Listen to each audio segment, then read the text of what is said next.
Vote পেয়ে যেন সে এই বাংলাদেশের ভিতর কি কয় এমপি হয়, এই দোয়াবাদ আপনারা করবেন। আর তারপরে কথা এই বলে তৎকালীন মন্ত্রী মহোদয় বা তৎকালীন এমপি উনি হয়তো বলেছিলেন যদি কোনো কেন্দ্রে আপনারা শূন্য ভোট দিতে পারেন তাহলে আপনাদেরকে হয়তো একটি সোনার নৌকা বা একটা কিছু উপহার দিব। দেখেন কি বোকামি আমরা সেদিন করেছিলাম।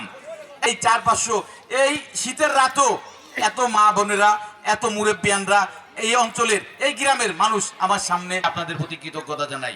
আমি আপনাদের প্রতি আন্তরিকভাবে কৃতজ্ঞতা জানাই, ধন্যবাদ জানাই যে আজকে আপনারা এত মানুষ, এত মা ভাই বোনেরা উপস্থিত হয়ে আজকে আমার এই মিটিংয়ে এসেছেন।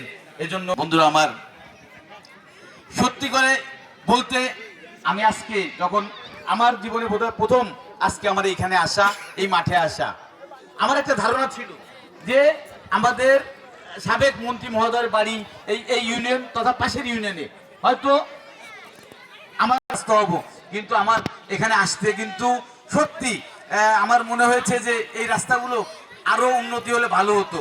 এবং এই রাস্তা কিন্তু উন্নয়নের জন্য বেশি কোনো কাজ করা লাগে না, নিজের পকেটে